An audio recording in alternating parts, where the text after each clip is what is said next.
Kalian pernah nggak sih gitu ya, usaha atau jualan gitu ya, terus minta modalnya itu dari suami, terus akhirnya si uang modalnya teh habis gitu ya, kita pakai sendiri gitu, atau tidak dikembalikan ke suami. Biasanya ya, kalau misalnya usaha gitu, terus minta modal gitu kan, modal itu ada modal, ada keuntungan ya kan, ada kerugian gitu. Kalau misalnya kita modalnya dari suami, maka modalnya itu harus dikembalikan ke suami. Nanti keuntungannya baru buat kita gitu. Nah, kalau misalnya teman-teman usaha dikasih modal sama suami, modalnya habis, keuntungannya nggak ada ya buat dari suami gitu. Keuntungannya nggak ada, pugu suami mah nggak minta sih keuntungannya gitu ya. Cuman yang penting tuh dipakai dengan baik gitu ya, si uang yang diamanahkan ke kita sebagai investor, kita sebagai pemain pelaku usaha. Nah, ketika usaha kita itu lancar, ketika usaha kita itu benar, ketika kita amanah, insya Allah ketika kita butuh modal teh sama suami teh golosor nih buat modal. Oke, nanti aku janji akan kembalikan modalnya gitu ya. Karena aku kan lagi ikhtiar, aku usaha. Karena kan aku ibu rumah tangga, nggak punya modal. Udah aku teh ya butuh modal gitu. Akhirnya suami aku alhamdulillah selalu mendukung setiap ikhtiar aku, baik di Elisel maupun di Jafra maupun di Pitopres maupun saat ini jualan makanan ya. Dengan catatan ya seperti itu, harus saling percaya antara suami dan istri. Jadi kalau teman-teman mau jualan ya harus jujur begitu, apalagi ke investor ya, selaku investor ya dia tuh ya. Untung gitu minta dibagi dua, untungnya buat aku, jangan jajan, jangan belanja, jangan beli berlian guys, kenai untungnya 2.000 oge 3.000 oge, tapi kan doanya berlian, nanti Allah yang kasih berliannya ya.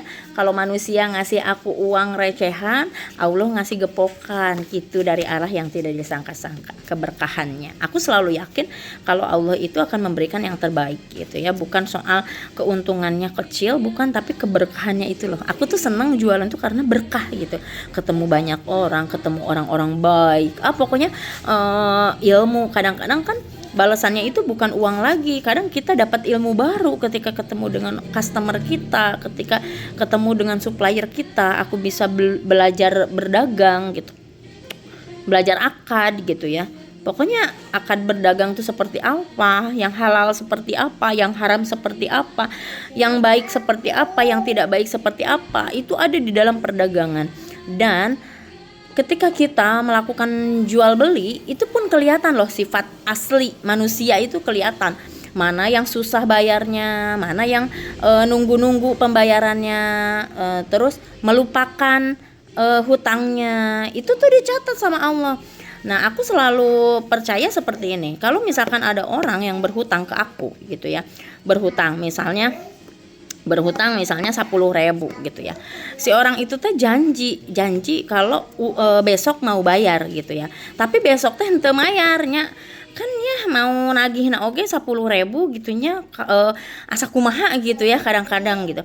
Tapi ketika misalnya lewat tuh seminggu ya, itu artinya itu pahalanya itu dilipat gandakan. Jadi 10.000 dikali misalkan 7 hari dia telat bayar, selama 7 hari. Jadi seakan-akan kita itu meminjamkan uang itu, setiap kita meminjamkan itu dihitung per hari itu kebaikannya.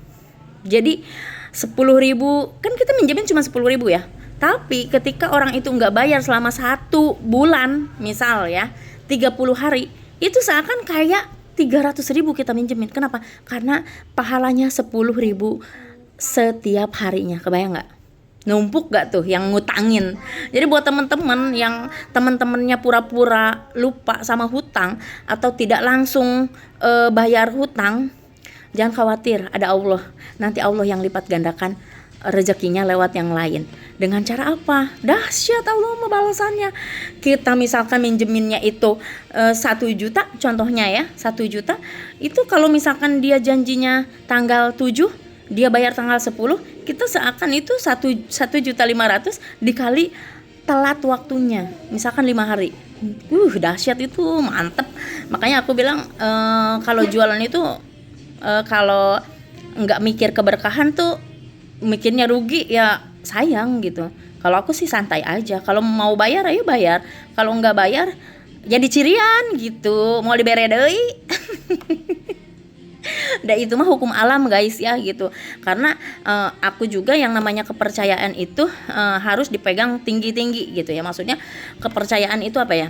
Kalau orang udah percaya jangan disia-siakan gitu. Kalau orang udah percaya jangan disia-siakan.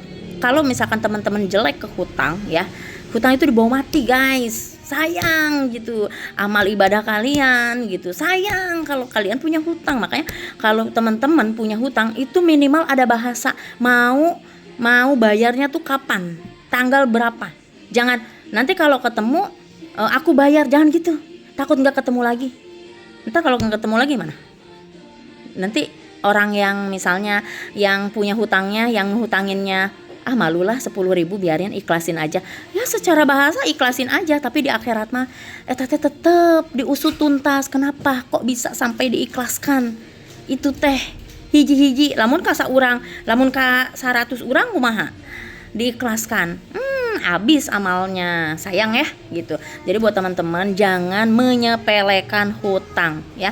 Kalau kira-kira teman-teman kayak begitu ya, kalau aku mah mending gak minjemin utang, mending enggak, aku bilang mending dibilang pelit daripada aku harus menghancurkan silaturahmi bersama bestie, bersama sahabat, bersama temen dengan cara minjemin uang terus kita marah karena dia tidak ngembaliin, akhirnya mutus silaturahmi. Mending di awal henteu mere aku mah, bener. Soalnya naon lah, capek hati, udahlah mau minjem 100, 200, 300 ai teu percaya mah ya udahlah gitu ya. Daripada gitu kan lebih baik aku ngasih ke anak aku, ketahuan hasil jualan nya dinikmatin oleh keluarga. Jadi kadang-kadang nih yang kita minjemin itu bukan berarti kita teh nggak butuh duit itu, bukan gitu. Kadang-kadang nih recehan kayak begini nih ya yang disepelekan oleh orang, ini diinjem oke, misalkan dipinjem juga, terus kita nggak dapat apa-apa sebetulnya gitu. Nah kenapa hutang dibawa sampai meninggal? Karena ini jerih payah orang loh, jualan dari pagi sampai sore, nganter ke sana kemari, tapi dizolimi itu. Makanya bahayanya tidak membayar hutang atau memakan hak orang lain ya. Makanya aku masieun. Jadi kalau kalian ya teman-teman minjem duit ke aku mau dibere lah. Soalnya naon bisi jadi goreng hate ya, jadi bisi henteu bestian deui, rugi henteu bestian jeung aku mah tuh ya gitu. Aku juga rugi, aku nggak mau. Jadi aku lebih baik nggak buat untuk itu, mending aku jualan aja gitu, buat modal usaha aja, bukan untuk dipinjem-pinjemin ke orang gitu. Jadi kalau teman-teman mau belanja ya silakan, tapi kalau mau pinjem duit nggak ada gitu. Kenapa? Karena nggak mau jelek gitu, karena aku udah ngalamin udah ngalamin lah guys dari dulu. Ada nggak dibawa kabur? Ada nggak bohong? Ada. Jadi kalau gini pelit nggak ngasih ya nggak apa-apa, aku kan nggak merugikan kalian dalam usahanya. Aku kuralang kurilingnya jualan, jadi aku nggak ngerasain gimana gitu. Jadi ya begitulah ya guys. Jadi hati-hati dalam berhutang. Aku juga selalu berdoa, ya Allah jauhkan aku dari hutang piutang gitu. Jangan sampai aku terjerat dari hutang piutang. Kenapa? Karena dibawa mati gitu ya. Jadi aku juga nggak mau amal ibadah yang cuman seuprit ini gitu ya, terus kudu dibayar gitu ke orang lain gitu ya, amal teh. Terus aku mau bekal apa ke akhirat? Nggak bekal apa-apa gitu, sayang kan gitu. Jadi ya Allah, pokoknya Allah yang maha kaya, aku yakin Allah yang akan bikin aku kaya. Amin ya Allah ya amin. Doain ya teman-teman supaya aku tuh tidak terjerat hutang-hutang lah, apalagi pinjem ke teman-teman ya, jangan sampai ya, doain ya gitu. Jangan sampai lah aku sampai minjem ke teman-teman gitu ya. Nggak mau juga aku ngerepotin kalian, nggak mau ngerepotin saudara, nggak mau ngerepotin orang tua, aku tuh nggak mau gitu ya. Jadi buat teman-teman yang ada di yang berteman di manapun ya, khawatir aku juga misalkan beli belum bayar atau gimana. Kadang kan aduh ya itu dia ya, hutang yang kecil itu kadang-kadang lupa gitu, nggak kerasa. Sok aja gitu, chat aja, jangan nunggu aku matinya gitu, jangan nunggu aku meninggal teman-teman baru datang ke rumah aku gitu untuk nagih hutang. Selagi hidup tagih pasti dibayar ku aku. Tah aya tajang mayar hutang nage tah nya. Tah sok guys, tah Aku jalan-jalan kemarin ngabisin duit, tanya duit salaki ketang lain duit aku mah ada tim horeh gitu ya. Jadi kalau yang ngabisin duit Umi. tah guys, pelaku utama uang aku teh abis namaku barudak gitu. Aku juga sih keuntungan jualan juga aku buat suami oge sih gitu ya. Tapi kan kita harus saling pegang duit biar bahagia gitu. Jadi masing-masing pegang duit supaya apa? Kalau di suami habis, di aku atau ada, atau kalau di aku habis atau di suami ada. Jadi kita saling percaya aja gitu bahwa uang yang kita pegang itu bukan nggak boleh dipakai sama istri ataupun pakai sama suami, bukan seperti itu. Tapi jangan sampai uang aku habis, uang suami habis, kasihan anak-anak gitu. Anak-anak nggak dapat apa-apa. Jangan sampailah nauzubillah min zalik ya. Semoga dijauhkan gitu ya dari keburukan-keburukan dunia dan akhirat. Amin. Semangat buat teman-teman yang jualan, meskipun keuntungannya tidak besar, tapi insya Allah berkah gitu ya. Berkah dari silaturahmi, berkah dari mana-mana, insya Allah ya. Jadi jangan takut untuk berjualan itu, karena 9 pintu rezeki dari 10 pintu rezeki itu salah satunya dari berdagang gitu ya. Jadi teman-teman kalau misalkan memang mau berdagang, tipsnya adalah jaga kejujuran ya. Baik produk yang kita jual harus yang bagus ya. Jangan produk yang udah basi kita jual. Tidak boleh ya, itu namanya haram gitu ya. Jangan. Jadi jujur gitu ya. Kalau nggak enak bilang nggak enak. Kalau enak ya bilang enak ya. Jangan sampai ini mah enak tapi ternyata pas dicoba tengenahnya. Jadi itu teh tidak jujur. Jadi kalau misalkan teman-teman mau jualan, mau bisnis jangka panjang, itu kejujuran itu penting sih dalam dunia bisnis gitu ya. Sama seperti aku bisnis Elisel, kalau nggak bagus ya aku nggak bakalan tuh yang aku kenalin skincare. Buat apa ya, ngerusak kulit misalnya. Tapi karena aku juga pakai si Elisel itu dan ternyata si kulitnya bagus, enak, lembab gitu, jarang muncul jerawat gitu ya. Ketika dirawat, insya Allah banyak orang yang akan tertarik menggunakan Elisel meskipun mahal gitu ya. Karena kan mahal atau murah itu sebetulnya relatif ya, tergantung dari kemampuan masing-masing gitu. Jangan samakan antara dompet kita dengan dompet orang lain gitu. Bisa jadi kita mah bogana teh recehan kieu, atuh orang lain mah meureunnan enggak punya 2 ribuan nya, 100 ribuan hungkul misalnya ya, kayak orang-orang kaya misalnya nggak punya tuh yang 2 ribuan kayak gitu teh bogaeun guysnya. Jadi punyanya nu bareureum kabeh gitu ya. Jarang bawa uang 2 ribuan. Nah, ya nggak apa-apa, siapa tahu kita ketemu dengan orang-orang yang memang yang kaya raya dan baik hati. Kalau aku selalu berdoa, ya Allah pertemukan aku dengan orang-orang kaya itu, tapi yang baik, yang bager, nggak sombong gitu orang kayanya gitu ya. Dan aku selalu terinspirasi dengan orang-orang kaya itu. Bisa kaya, aku juga pengen kaya. Gimana caranya? Aku tuh orang paling kepo kalau ketemu sama orang kaya. Gimana sih caranya kaya? Dari mana asal usulnya? Dari mana? Kok bisa gitu? Aku tuh kepo, serius kepo. Suatu hari aku pernah temenan dengan orang kaya di sekitar rumah. Aku berteman gitu. Aku sebetulnya berteman sama siapa aja, bukan cuma orang kaya doang ya, sembarangan aja. Enggak, aku senang berteman dengan siapapun. Tapi orang kaya pun aku temenin gitu loh. Enggak aku jauhin, enggak minder, enggak gimana biasa we gitu ya. Nah sampai akhirnya pas aku suatu ketika ada orang yang dia merasa tidak kaya gitu, itu ngatain aku dengan kata-kata gini, Teh Susi mah temenannya sama orang kaya aja. Padahal aku teh temenan juga gitu sama dia teh. Emang kan kenal sama aku teh juga ya. Itu teh kenal gitunya, sok barengan. Kenapa bilang seperti itu gitu ya. Sayang sekali gitu. Dan itu teh kedengeran ya Allah ku kuping aku teh.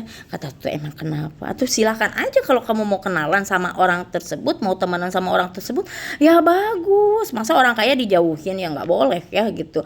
Kita orang kaya juga butuh temen kan gitu. Siapa tahu mau belanja ke kita, ngeborong ke kita ya kan.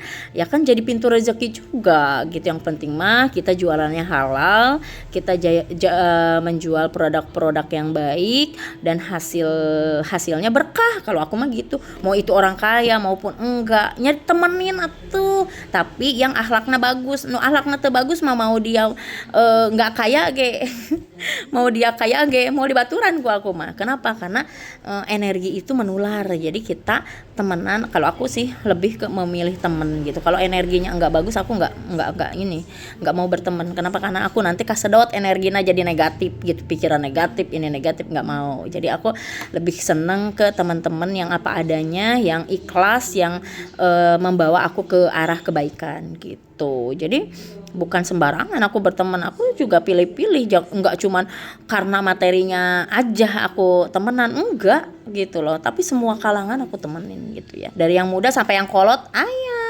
dari yang muda sampai nini teman aku. Enggak percaya ya, yang kemarin itu yang di puncak itu nenek-nenek umur 85 tahun teman aku guys ya, orang punya enggak gitu, bahkan umroh pun dibayarin orang. Mantep. Tapi aku enggak yang ngerasa, tapi aku tuh jadi banyak belajar gitu dari sesepuh gitu ya, apa sih kuncinya untuk hidup bahagia sampai tua teh gitu ya, sampai orang bela-belaan memberangkatkan umroh itu berkali-kali, itu gimana itu caranya. Ternyata ya Allah itu luar biasa gitu ya, akan membalas semua kebaikan-kebaikan kita di dunia dan di akhirat. Masya Allah. Makanya buat teman-teman, semangat yang sedang berjuang untuk impian-impiannya.